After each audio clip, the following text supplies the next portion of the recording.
के लिए। अजेंद्र जी, आपका भी बहुत स्वागत है। आलोक जी, पहले मैं आपसे इस चर्चा की अगर शुरुआत करूं, केरला स्टोरी के बाद आलोक जी दो तरह की बातें आ रही हैं। एक तरफ ऐसे लोग हैं जिनका कहना है कि नहीं, ये एक बहुत ही छोटी सी समस्या है, बहुत कुछ लोग इसमें शामिल हैं और उसको बहुत ज्यादा बढ़ा चढ़ा कर पेश किया गया है। वहीं दूसरी तरफ ऐसे लोग हैं जो उसको एक गंभीर समस्या मानते हैं, एक संगठित अपराध मानते हैं, एक सोची समझी गई साजिश मानते हैं जो पूरे देश में जिसके शिकार मौजूद हैं। आपका पहला रिएक्शन इस पे क्या है? देखिए, मेरा पहला रिएक्शन है कि ये छोटी घटना हो या बड़ी, इससे फिल्म का क्या लेना देना। फिल्म का काम है किसी एक मुद्दे पर एक फिल्म बनाना। अब फिल्म में कह रहे हैं कि मुद्दा बड़ा है, ये मुद्दा छोटा है, इन दोनों का बहुत महत्व तो नहीं फिल्म के नजरिए से, राष्ट्र के नजरिए से महत्व तो हो सकता है। जैसे मैं एक घटना भी देख रहा था कि वेस्ट बंगाल में ममता बनर्जी ने फिल्म को बैन कर दिया। आप बताइए, जो फंडामेंटल राइट का सीधे सीधे ममता बनर्जी उल्लंघन कर रही है। ठीक है, उसका उन्होंने कारण कुछ बताया है, क्योंकि जो अभिव्यक्ति की आजादी है, इंडियन कॉन्स्टिट्यूशन का आर्टिकल नंबर 19 फर्स्ट ए क्या कहता है?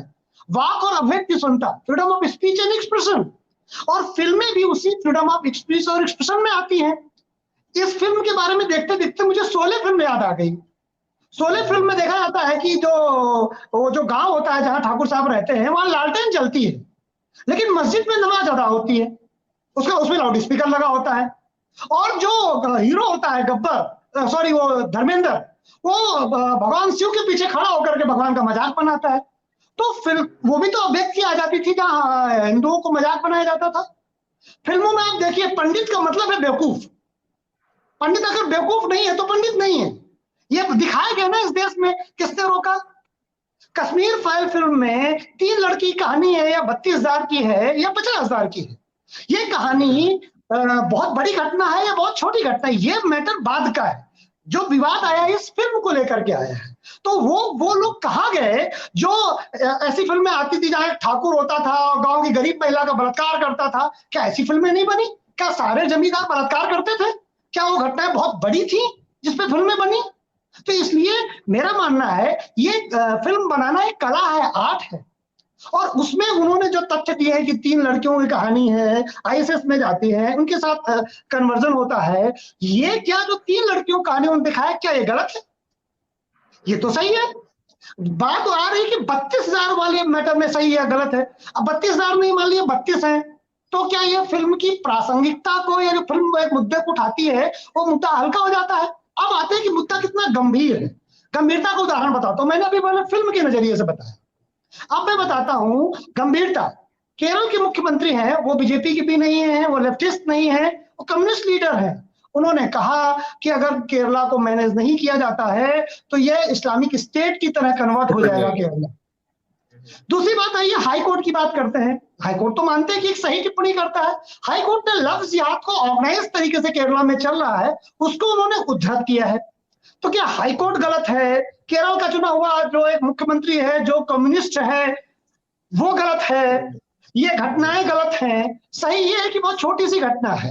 अब आप बताइए, अगर हम ऐतिहासिक उदाहरण लें, क्या उनके आहत हो जाने के डर से वाकई सच्चाई नहीं दिखानी चाहिए? पहली बात तो ये। तो दूसरी बात ये कि अगर कुछ लोगों की गलती सामने रखी जा रही है तो उसका मतलब ये तो नहीं कि पूरे के पूरे मजहब पर कोई कमेंट्री है या उसे ही भला बुरा कहा जा रहा है। तो हम इतने छुई मुई, इतने संवेदनशील कैसे हैं कि हम जब भी सच दिखाने की बात आती है तो हम ये देखने लग जाते हैं कि ये नाराज ना हो जाए, वो हर्ट ना हो जाए। अगर सच में इतने लोगों की परवाह करेंगे तो फिर पीड़ितों के साथ तो कभी न्याय होगा नहीं, क्योंकि फिर पीड़ितों को न्याय कब मिलेगा? उनकी कहानी अगर सामने ही नहीं आएगी तो फिर उस पर संवाद शुरू कैसे होगा? नीरज जी, इसकी गलती हमने बहुत सैकड़ों साल से की है और पिछले 70-80 साल से करते आए। सच का मतलब एक धर्म का सच है केवल। सच का मतलब एक धर्म का सच न दिखाना है। इतिहास का मतलब तो है तथ्यों की जानकारी, सही तथ्यों की जानकारी। लेकिन भारत में क्या हुआ, जब आजादी मिली तो वामपंथ और कांग्रेस के बीच में एक अलिखित समझौता हुआ। क्या समझौता हुआ? कि वामपंथ मस्तिष्क पर नियंत्रण रखेगा और कांग्रेस राजनीति पर नियंत्रण रखेगी। ये अलिखित समझौता है, इसीलिए मैं सब जोड़ रहा हूं, अलिखित। तो वामपंथ ने पुस्तकों पर, इतिहास पर विजय पाई और जैसा चाहा वैसा इतिहास पढ़ाया और उस इतिहास को सिलेक्टिव कर दिया। जैसे मुगल पढ़ाए जा रहे हैं, मुगल पढ़ाया जाना चाहिए, लेकिन ये पढ़ाया जाता है, जैसे मैं कक्षा 5 में पढ़ता था कि वो बाबर बीमार हुआ तो हुमायूं कहा कि या अल्लाह मेरी जान बख्श दे, मेरे बच्चे मेरी जान ले ले, मेरे बच्चे की जान बख्श दे। और वो बड़ा दयालु राजा था, वो मुझे पूरा रटा हुआ है, कक्षा 6 का 5-6 में पढ़ाया जाता था मुझे। ये जो नहीं पढ़ाया गया हुमायूं का कि जब उसने बाजाओर पर हमला किया तो हिंदुओं के गर्दनों को कटवा करके मीनार बनवा दी थी। तो आपने बाबर का वो पक्ष पढ़ाया जो उसका व्यक्तिगत था, अपने बाप और बेटे का। आपको वो पक्ष पढ़ाना चाहिए था कि वो आक्रांता था। आपने सिलेक्टिव इतिहास पढ़ाया। मैं नहीं कहता कि बाबर ना पढ़ाया जाए, लेकिन बाबर को पढ़ाइए कि उसने भगवान राम का मंदिर तोड़ के बाबरी मस्जिद बनवाई थी। आप ये क्यों नहीं पढ़ाएंगे? तो पढ़ाने में सिलेक्टिव किया गया। ये बताया गया कि मुगल स्थापत्य कला में, क्योंकि यूपीएससी को पढ़ाता हूं, मैंने 2500 किताबें पढ़ डाली। बाद में पता चला मुगल स्थापत्य कला का क्यों ऊपर का तंबू आ गए, वो ऊपर जो रखते बाग सब हमारा है। वो तो अफगानिस्तान से आए थे, वहां तो उनके पास कच्चे घरोंदे हुआ करते थे, खुद का था ही क्या स्थापत्य कला में। तो हमें वो ट्रेंड किया गया। हमने कहा ना, वामपंथी ने बहुत अच्छी तरीके से प्लान किया और हमको हमारे सच से, आप बताइए, हिंदू धर्म के लिए कहा जाता था, हमको सिखाया गया कि बेकार पोगा पंथियों का धर्म है, पंडितों का धर्म है, बहुत खराब धर्म है। इसमें तो घर से बाहर से निकल के आओ तो नहाना पड़ता है। कोरोना में पंडितों के धर्म को सबने माना ना, सब पूरी दुनिया को मानना पड़ा कि जो हिंदू धर्म और ब्राह्मणी व्यवस्था थी वो सबसे सही है। तो इसलिए हमारे धर्म को जानबूझकर प्लान्ड तरीके से, मैं नहीं कहता कि हिंदू धर्म में सब अच्छाई है, सती प्रथा हमारे यहाँ थी, बाल विवाह हमारे यहाँ था, छुआछूत हमारे यहाँ थी, दलितों का शोषण हमारे यहाँ हुआ, लेकिन हमने उसे स्वीकार करके रिमूव किया। हमने उसको कमी के रूप में नहीं।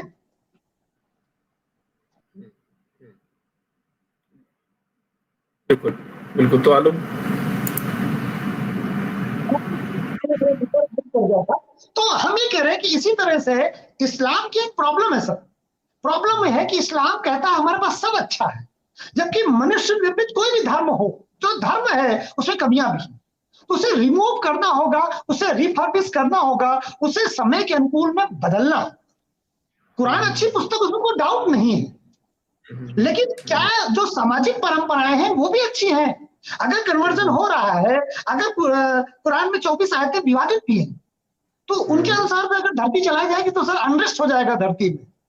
जम्मू कश्मीर की बात है, कश्मीर फाइल की बात आपने बताया, कश्मीर फाइल में लोगों ने कहा कि इससे धार्मिक मान्यताएं आहत हो जाएंगी। धार्मिक मान्यताएं आहत होने की वजह से कश्मीर के 4.5 लाख हिंदुओं का सच न दिखाया जाए। किसी ने कश्मीर फाइल में ये क्लेम किया कि ये तथ्य गलत है। नहीं, आप अगर इसे दिखाओ नहीं, क्योंकि इससे हमारा मन दुखी हो जाएगा। ये तो गलत है। इतिहास कंप्लीट चुना जाता है, इतिहास में आप सिलेक्टिव नहीं हो सकते। जैसे अब मेरी जिंदगी के मैंने 4 दशक जी लिए, तो मैं कहूंगा मैं अच्छा वाला चुनूंगा, जो मैंने गलतियां की ऐसा उस पर बात नहीं करूंगा। ऐसा थोड़ी ना होता है। मेरे 40 साल का अगर इतिहास है तो वो मेरा पूरा है, उसमें अच्छाइयां भी है, कमियां भी है। भारत का जो इतिहास है उसमें 1992 की घटना है ना, जहां मस्जिदों से कहा जाता था कि जमीन और स्त्री छोड़ जाइए और भाग जाइए यहाँ से। इसको कैसे इनकार कर सकते? तो हमें सिलेक्टिविज्म से बचना होगा, हमें इस बात से डर से बचना होगा कि कौन नाराज हो जाएगा। हमें नाराजगी से बचना होगा, हमें सच दिखा। हमने छुआछूत पे फिल्म बनाई ना, हमने सती प्रथा पे फिल्में बनाई ना, हमने जातिवाद पे फिल्में बनाई कि नहीं बनाई? किसी ने कहा कि हिंदू नाराज हो जाएगा? बिल्कुल ब्रह्मदीप जी, लेकिन ये जो छोई मोई तरह की फिल्मों को लेकर है वो ये है कि देखिए, आपने कहा कि हम तो सच दिखा रहे हैं और नंगा सच दिखा रहे हैं, कोई हर्ट होता तो हमें क्या लेना देना, जो हुआ हमने तो वो दिखाया। लेकिन ये भी फैक्ट है कि सिनेमा को ये पता होता है कि वो कितना ताकतवर माध्यम है, उसकी जिम्मेदारी क्या है। नंगा सच दिखाने के क्रम में आपको प्रोवोकेटिव भी नहीं हो जाना, ऐसा भी नहीं लगना किसी को लगे कि आप भड़काऊ हैं। कम से कम अगर आप एक समस्या बता रहे हैं तो आपको दबे जबान में उस समस्या का समाधान भी बताना है, ये भी बताना है कि क्या रास्ता हो सकता है। लेकिन अगर आप सिर्फ समस्या को नंगे तरीके से दिखा दें और उस पर कोई टिप्पणी ना दें, उसके समाधान की तरफ आप ना जाएं, तो फिर कहीं ना कहीं ऐसा लगता है कि आप ये सब दिखाई इसलिए रहे हैं ताकि लोग भड़क जाएं। तो आपको लग रहा है कि जो शुरुआती तौर पर, हालांकि बहुत नया नया हिंदुस्तान में एक ट्रेंड देख रहे हैं, कितने सेंसिटिव टॉपिक पे फिल्में बन रही हैं, लेकिन आपको नहीं लगता कि इसको थोड़ा और मैच्योर तरीके से इस तरह के टॉपिक की हैंडलिंग होनी चाहिए कि सच दिखाइए, बेधड़क दिखाइए, लेकिन जब फिल्म खत्म हो तो आपको एक समाधान की तरफ भी आना चाहिए, एक ऐसा समाधान जो आपको कहे कि हमारा मकसद भड़काना नहीं। नीरज जी, फिल्मों का काम समाज सुधार है एक बड़ी सीमा मात्र पे, फिल्में तो व्यवसायिक है ना। नहीं फिल्में, लेकिन ये तो सिर्फ, अगर फिल्में सिर्फ व्यवसायिक है तो फिर फिल्म अगर कोई ये जिम्मेदारी लेती है कि वो एक सामाजिक समस्या को दिखा रही है, एक सोशल इशू पर बात कर रही है, तो उसका मतलब ये कि आपने ऑलरेडी जिम्मेदारी ले ली है। तो मैं कह रहा देखिए हूँ नीरज आलोक जी, जब फिल्म जी, जब एक सामाजिक समस्या पर बन रही है तो मतलब आप खुद ही ये कह रहे हैं कि हम एक जिम्मेदार टॉपिक पे बात कर रहे हैं। जब आप एक जिम्मेदार टॉपिक पे, एक समस्या पे बात कर रहे हैं, तो फिर आपको उसका समाधान या उसकी तरफ भी कोई बात जिम्मेदारी से करनी पड़ेगी। आप ये नहीं कह नीरज जी, सकते कि हमने तो सच दिखा दिया और हमारा मकसद तो सिर्फ पैसा कमाना, भाड़ में जाए इस सच को देखकर, अगर दंगे हो रहे हैं, फसाद हो रहा है, में क्या लेना देना। ऐसा नहीं हो सकता, नीरज अब जी, क्या दोनों हाथ क्या तो लड्डू नहीं रहे। समाधान सोसाइटी ने गेन कर लिया है? फिल्म तो सच दिखा रही है, लेकिन क्या समाधान केरल के समाज ने गेन कर लिया है? फिल्म तो सच दिखा रही है। अगर समाज में समाधान होता तो समाधान भी दिखा देती फिल्म। अब क्या उसका फिल्म में इमेजिन करे कि समाधान भी जोड़े फिल्म। सच तो यह है कि जो हो रहा है, क्या केरल की सरकार ने समाधान किया? क्या केरल के समाज ने समाधान किया उसमें कुछ? जब समाधान है ही, आया ही नहीं तो समाधान दिखाए कहां से वो? जब समाधान है ही नहीं, अभी तो समस्या पे बात होगी ना। जब समाधान करेगी तो उसमें फिल्म बनेगी कि भाई अब समाधान हो गया है। लेकिन लेकिन आलोक जी, क्या क्या समाधान मिलने का सोसाइटी की तरफ से एक इंतजार किया जाए? अगर एक लेखक भी किसी विषय पर कोई नहीं, लेख लिखता है, अगर वो साहित्यिक किताब भी है, साहित्यिक किताब अगर समस्या पे बात करती है, तो साहित्यकार ये फर्ज अपना समझता है कि वो समाधान की भी बात करे। उसी तरह अगर एक क्रिएटर है, एक अगर फिल्मकार है, अगर वो समस्या पर बात कर रहा है, तो वो वेट थोड़ा करेगा कि सोसाइटी पहले कोई समाधान ढूंढ ले फिर मैं समाधान बताऊंगा। वो अपनी तरफ से इस पूरी चीज को थोड़े नर्म हाथों से दिखाते हुए ये भी बता सकता था कि हाँ, ये एक वे आउट हो सकता नीरज जी, यही समस्या है जो आप कह रहे हैं, यही इस देश की समस्या है। नर्म हाथों से पकड़ने के चक्कर में हम सच ही नहीं दिखा पाते, हम सच है। देख मैं ये नहीं नहीं कह रहा हूँ पाते। कि सच को नर्म हाथों से दिखाओ आप, मैं ये कह रहा हूँ सच जिस रूप में, उस रूप में दिखाइए, लेकिन फिल्म जब अपने अंत की तरफ आए तो आप एक तो नहीं, ये इस चीज को जरूर। नीरज जी चलिए, आप व्यंगकार हैं, आप बहुत अच्छा लिखते हैं, बताइए इस फिल्म का अंत क्या होना चाहिए, आप ही बता दीजिए। आप इस फिल्म नहीं, के अगर स्क्रिप्ट राइटर होते तो अंत क्या दिखाते? जैसे अंत जैसे तो आलोक जी इमेजिनरी मैंने, हो जाता ना फिर। नीरज जी, अंत जैसे इमेजिनरी हो जाता है, अंत नहीं अंत आलोक जी, काल्पनिक हो जाता है। आलोक जी जैसा मैंने कहा कि इसका समाधान जो है, जैसे जो मेरा पिछला सवाल अजेंद्र जी से था, चीजें इस रूप में भी प्रस्तुत की जा सकती हैं कि अगर दो मजहब के लोग, दो इंटरफेथ के लोग अगर प्यार कर रहे हैं तो सारे मामले लव जिहाद नहीं हो सकते। और नहीं, अगर कन्वर्जन हो चलिए रहा है चलिए, तो सारे कन्वर्जन के मामलों में आपके वो दर्शकों को मैं फोर्स क्लियर कर कन्वर्जन दूं भी कुछ नहीं हो चीजें। सकता। मैं हाँ आपके हाँ दर्शकों को क्लियर कर दूं इसमें। अब जैसे बीजेपी के नेता शहनवाज हुसैन शादी करते हैं, किसी ने लव जिहाद कहा? हाँ, शाहरुख बिल्कुल। खान गौरी से शादी करते हैं, किसी ने लव जिहाद कहा? लेकिन ये जो मैं कलावा बांधे हूं, कलावा बांधू और अपना नाम लल्लू बताऊं और हिंदू लड़की को फंसाऊं, ये कह के कि मैं हिंदू हूं, लल्लू हूं, लल्लू सिंह, और बाद में वो रिजवान निकलता है, इसको कहते हैं लव जिहाद। हाँ दूसरी बिल्कुल बात मैं बिल्कुल, ये आपको तो और है। बताता हूं, इसको इंडियन कॉन्स्टिट्यूशन में आर्टिकल नंबर 25 से लेके 28 तक धर्म को मानने, उसको आचरण करने, उसको प्रचार करने, प्रोपोगेट करने की पूरी स्वतंत्रता दी। इसमें संविधान सभा में बहस चली थी कि कन्वर्जन करने का अधिकार, प्रोपोगेट करने का अधिकार तो ठीक है, लेकिन कन्वर्जन का अधिकार न रखा जाए, क्योंकि majority of the people conversion करती ही नहीं, हिंदू कन्वर्जन नहीं करता। लेकिन क्योंकि संविधान निर्माताओं के कुछ सेकुलर लोग थे, उन्होंने कहा नहीं नहीं भाई, कन्वर्जन तो रहेगा। जब इस देश की majority of the people conversion पसंद ही नहीं करती, कन्वर्जन करती ही नहीं, तो कन्वर्जन का अधिकार रखने में प्रश्न उठा था संविधान सभा में। लेकिन कुछ लोग बहुत ताकतवर थे, इसलिए संविधान सभा में कन्वर्जन का अधिकार डाल दिया गया था। पहली बात, बहुत लोगों ने विरोध किया था कन्वर्जन में, लेकिन इस शर्त के साथ डाला गया था, केवल जबरदस्ती नहीं, लालच भी अपराध है। पैसे देके कन्वर्जन कराना, तुमको प्रॉपर्टी दे देंगे कन्वर्जन कराना, लालच के साथ कन्वर्जन भी दंडनीय अपराध। आप देखिए 1901 में मणिपुर में 8% ईसाई थे, 1901 में। 2023 में 45% ईसाई है। आपको लगता है कि ईसाई अपने आप 45%, 8% से 45% हो गया बगैर लालच के कन्वर्जन के? 1891-92 में मणिपुर अंग्रेजों के साथ में आता है, 1894 में ईसाई मिशनरियां पहुंच जाती है, पूरे नॉर्थ ईस्ट को ईसाई बहुल कर देती है। आपको लगता है कि ईसाई धर्म इतना अच्छा है, हिंदू धर्म इतना खराब है कि सारे लोग कन्वर्ट हो जाते हैं? इतना आसान नहीं है नीरज जी इस प्रश्न का उत्तर। नहीं, लेकिन इसके लिए क्या आपके, जैसा कि ब्रह्मदीप जी ने कहा था, लेकिन इसके लिए क्या खुद हमें अपने अंदर झांकने की जरूरत नहीं है कि जो लोग अगर बिल्कुल कन्वर्ट हो रहे हैं, बिल्कुल बिल्कुल बिल्कुल, हम एक नए साल से झांकी तो रहे नीरज जी। हाँ, वो हर कोई लालच में तो नहीं कन्वर्ट हो रहा ना, या हर कोई इतना मूर्ख नीरज नहीं जी कि झांकी में आके कन्वर्ट हो रहा होगा। कुछ लोग हैं जिनको लग रहा होगा कि उनके साथ बराबरी का सलूक नहीं हो रहा, तो वो कन्वर्ट हो रहे हैं, तो उसकी जिम्मेदारी बिल्कुल बिल्कुल बिल्कुल बिल्कुल। शिया सुन्नी में तो बड़ी बराबरी है, अहमदी बरेलवी में तो बड़ा बराबरी है मुसलमानों में। शिया सुन्नी की मस्जिद में नहीं जा सकता, सुन्नी शिया की मस्जिद में नहीं जा सकता, औरतें मस्जिद में नमाज नहीं कर सकती। ये इस्लाम तो में तो बड़ी बराबरी है सर। आलोक जी बात सुनिए, जब आप अगर हम ये बात करें कि हमारा बच्चा जो है वो 10th में अच्छे मार्क्स क्यों नहीं ले पाया, तो उसके कारण इस पर चर्चा करते वक्त हम ये नहीं बता सकते ना कि पड़ोसी का लड़का गोलू क्यों फेल हो गया 12वीं में। आप जो बात कर रहे हैं वो वैसी बात हो रही। मैंने कहा कि हमें सर अपने अंदर ये गोलू के फेल होने की बात नहीं है सर, ये गोलू के फेल होने की बात नहीं है, राष्ट्रीय कल्चर की बात। आलोक जी दूसरा कोई अच्छा है, ये बात देखना तो पड़ेगा। आलोक जी मैं बीच में रोकूंगा, एक बात थी इसमें बीच में। तो जैसे बोले ये हम तो ये बताओ हिंदू धर्म से अच्छा धर्म बता दो। मैं सर अभी लाइव कहता हूँ, अगर कोई ये सिद्ध कर दे कि इस्लाम धर्म हिंदू धर्म से अच्छा, मैं इस मुसलमान हो जाऊंगा। आपके लाइव कह रहा हूँ, भेज दीजिएगा मुझे। नहीं तो एक शर्त ये भी है, फिर उसे मुसलमान बनना, हिंदू बनना पड़ेगा उस मुसलमान को। मैं लाइव कह रहा हूँ, मेरे धर्म से अच्छा कोई धर्म दुनिया में हो, मैं उस धर्म को ग्रहण करने के लिए तैयार हूँ। एनबीटी में डिक्लेयर करता हूँ। और मैं धार्मिक संत नहीं हूँ, मुझे धर्म के बारे में ज्यादा नहीं पता है। मुझे संतुष्ट कर दे कि हिंदू धर्म से अच्छा कोई धर्म है दुनिया में। कौन सा ऐसा धर्म जिसमें सामाजिक कमियां ना हो? कौन सा ऐसा धर्म है? इस्लाम धर्म में 72 फिरके हैं, भारत में मुसलमान केवल मुसलमान है, बाकी 72 भागों में बटा है। हिंदू तो ब्राह्मण क्षत्रिय वैश्य शूद्र 4 में बटा है। 18 गुना ज्यादा डिवीजन है इस्लामिक समाज में। हमको बताया नहीं गया हिंदुस्तान में, हमको बताएगा ब्राह्मण क्षत्रिय वैश्य शूद्र हम 4 है। मुसलमान कितने हैं? बोले 72। 72 हमसे 18 गुना ज्यादा डिवाइडेड है, उनको कहा जाता है। आप बताइए मीडिया में जब कोई मुस्लिम मरता है, वो सिया सुन्नी हम क्यों नहीं कहते? हम कहते हैं अतीक अहमद मरे, मुसलमान मरा। अरे बताइए सिया है कि सुन्नी है? और कोई हिंदू मरता है तो ठाकुर मरा, ब्राह्मण मरा, फिर ये कहो कि हिंदू मरा। अगर उधर मुसलमान मरता है तो इधर हिंदू मरता है। हम क्या करते हैं, उधर हम सिया सुन्नी अहमदिया बरेलवी नहीं कहते, इधर ठाकुर ब्राह्मण क्षत्रिय वैश्य शूद्र कहते हैं।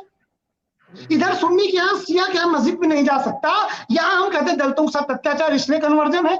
गरीब है हिंदू इसलिए कन्वर्जन है, तो मुसलमान गरीब नहीं है क्या? अभी तो सच्चर कमेटी की रिपोर्ट है कि दलितों से बुरी स्थिति मुसलमानों की है। कितने मुसलमान हिंदू बन गए? गरीबी कारण नहीं है कन्वर्जन का। कन्वर्जन का कारण है प्रोपोगंडा। कन्वर्जन का कारण है हमारे धर्म के बारे में गलत कहना। कन्वर्जन का कारण है अपनी संस्कृति पर गर्व न करना। नहीं, लेकिन आलोक जी अगर नहीं आलोक जी, अगर किसी दलित को घोड़ी पर चढ़ने पर गांव वाले पीट देते हैं तो इसमें प्रोपेगेंडा क्या आएगा? ये लॉ एंड ऑर्डर की समस्या है, धर्म छोड़ने का कारण नहीं है। नहीं आलोक जी, ये लॉ एंड ऑर्डर की भी समस्या नहीं है आलोक जी, ये तो सामाजिक समस्या है ना, लॉ एंड ऑर्डर की समस्या नहीं है। क्योंकि वहां के अगर उच्च जाति के लोगों को लगता है कि इसकी हैसियत कैसी, इसकी औकात कैसी। नहीं सर ये गलत है। अरे भाई सर गलत तो ये भी था कि एक हिंदू स्त्री को सती प्रथा कर दिया जाता था, ये भी गलत था ना, हमने ठीक किया ना। लेकिन उसका हल धर्म छोड़ना या कन्वर्जन को लोग मोटिवेट करने के लिए बैठे हैं। इस्लाम में सब अच्छाई हो तो हिंदू को लेके जाओ अपने यहाँ।